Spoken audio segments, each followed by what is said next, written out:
Le chanvre, d'où vient-il? Et qu'est-ce que c'est? Ça se mange? Commençons par ses origines.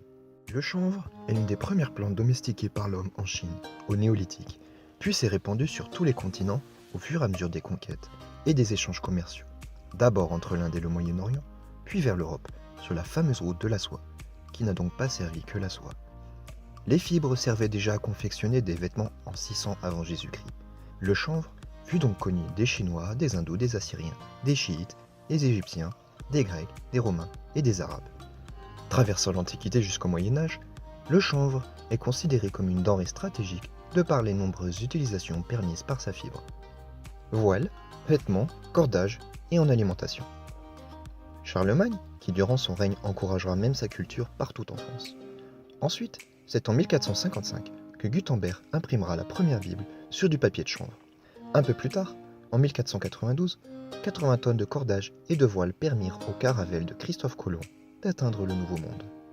Vers la fin des temps modernes, c'est en 1776 que la Déclaration d'indépendance américaine fut éditée sur du papier de chanvre. Toujours en Amérique, les colons décidèrent de cultiver le chanvre à grande échelle.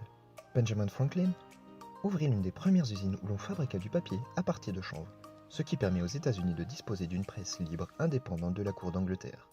Jefferson dira même « Le chanvre est la première nécessité pour la santé et la protection du pays ». George Washington, premier président des États-Unis d'Amérique, en cultivait sur sa plantation, comme en témoigne son journal. En 1794, il donne l'instruction suivante à ses hommes. Prenez le plus possible de graines de chanvre indien et semez-en partout. Vous le comprendrez, le chanvre était présent partout. La presse, les drapeaux, les vêtements et les billets de banque étaient imprimés sur du papier issu de la production du chanvre. Même les plus grands artistes comme Van Gogh peignaient sur des toiles en chanvre. Après une utilisation massive du chanvre durant la Première et avant la Seconde Guerre mondiale, c'est le début de l'ère pétrochimique et l'apparition des procédés toxiques au sulfite et au chlore pour extraire la lignine et pour blanchir la pâte, ce qui permettra de faire du papier à base d'arbres au lieu du chanvre. C'est alors qu'un retournement de situation se prépare. Un véritable travail de propagande sera alors orchestré par les lobbies grandissants de l'industrie du coton, de la chimie et de la presse, dont les patrons avaient aussi des intérêts dans les cultures forestières, tels que le magnat de la presse William Randolph Hearst. Tout cela en amalgamant le cannabis récréatif au chanvre industriel et en jetant le discrédit sur la plante et ses usages. C'était l'opportunité unique de se débarrasser d'une matière première concurrente. C'est donc suite à l'initiative de Dupont de Nemours que la Marijuana Tax Act fut éditée en 1937. La production de chanvre fut freinée par l'imposition de fortes taxes jusqu'à 70%. Résultat, le nylon fait à base de pétrole sera breveté dès 1938. Malgré cela, Ford construira en 1941 un premier prototype dont la carrosserie était fabriquée en fibre de chanvre. La carrosserie était 10 fois plus résistante que l'acier et beaucoup plus légère, et le moteur était même conçu pour rouler à l'huile de chanvre. Les États-Unis, de par leur influence mondiale grandissante, auront fait pression pour réfréner l'usage du chanvre au niveau mondial, en exprimant le fait que la marijuana était un danger menaçant pour tous. Voici l'évolution du chanvre en France à partir de 1840. Jusqu'au milieu du 19e siècle, 176 000 hectares de chanvre étaient cultivés en France, soit 2% des terres cultivables à l'époque. Déjà en déclin en 1862, encore plus de 100 000 hectares de surface de chanvre sortaient de terre. La toponymie révèle même que la culture était largement répandue. Chenevière dans le Val d'Oise et dans la Marne, Chenovre en Côte d'Or, Canabols dans l'Aveyron, Canabal en Corrèze, Chanabier dans le Lot, Chanabert en Ardèche, Chanavas dans le Vaucluse et en Savoie, Chanavar dans la Loire, et ceci parmi bien d'autres. Certains blasons portent d'ailleurs très nettement le patrimoine traditionnel lié au chanvre, comme celui du Val d'Oise. Un dernier exemple, Massilia, l'actuelle Marseille, exportait dès le 7e siècle avant notre ère des cordages de chanvre.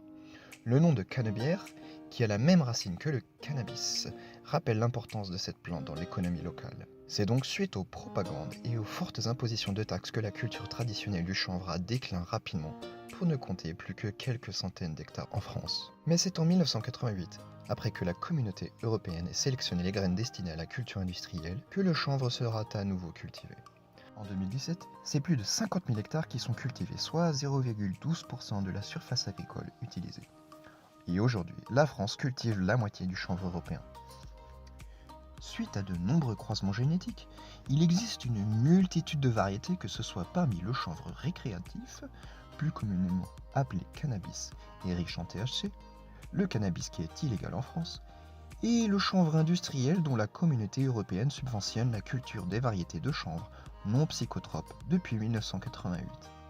Les graines sont sélectionnées pour être exemptes de THC. Le chanvre est donc un produit totalement inoffensif, bien au contraire, il est bon pour la santé.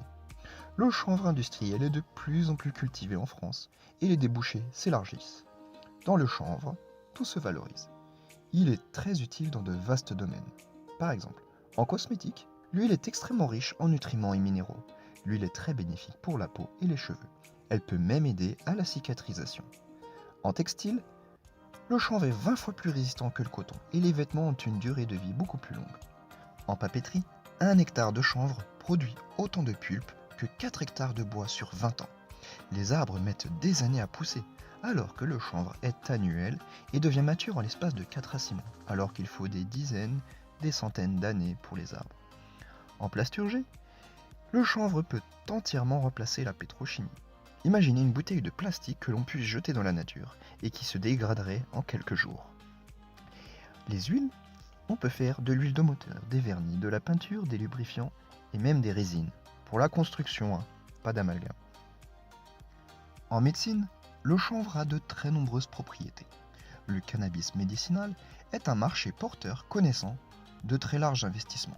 Il peut soigner les nausées, les vomissements, l'anorexie, la cachexie, les spasmes, les troubles de mouvement, les douleurs, le glaucome, l'épilepsie, l'asthme, la dépendance et les états de manque, des symptômes psychiatriques, des dépressions, des maladies auto-immunes et les inflammations, l'épilepsie et divers syndromes variés tels que le cancer. En bâtiment, le centre de la tige est utilisé pour l'isolation et le chanvre est environ 5 fois plus résistant que le bois. Il est aussi un répulsif naturel contre les micro-organismes et les parasites. 100% de la maison peut être fabriquée en chanvre, mélangé à de la terre et peut être allié avec du bois. En agriculture, le chanvre repousse les parasites et est un grand concurrent des herbes sauvages. Donc, pas besoin ni de glyphosate ni de Roundup. Et bien sûr en alimentation, non seulement pour l'homme, mais aussi pour les animaux. Les noix de chanvre sont un peu plus grosses que les graines de sésame et ont une douce saveur de noisette, avec le petit côté fruité de l'olive. Les graines de chanvre entières apportent 590 calories pour 100 grammes, 22 à 25% de protéines avec les 8 acides aminés essentiels. Qualitativement parlant, ces protéines sont proches de celles de la viande et du poisson, mais sans cholestérol ni acides gras trans. Elles se rapprochent aussi de celles du soja, mais étant plus digestes. 25 à 34% de glucides, 30 à 34% de lipides, 35% de fibres, dont 3% de solubles qui contribuent à faire baisser notre taux de cholestérol sanguin et à ralentir l'absorption du glucose dans le sang.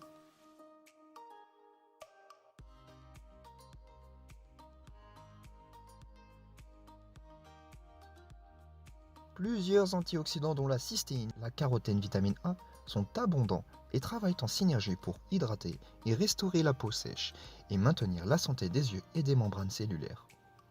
Le chanvre ne contient pas de gluten.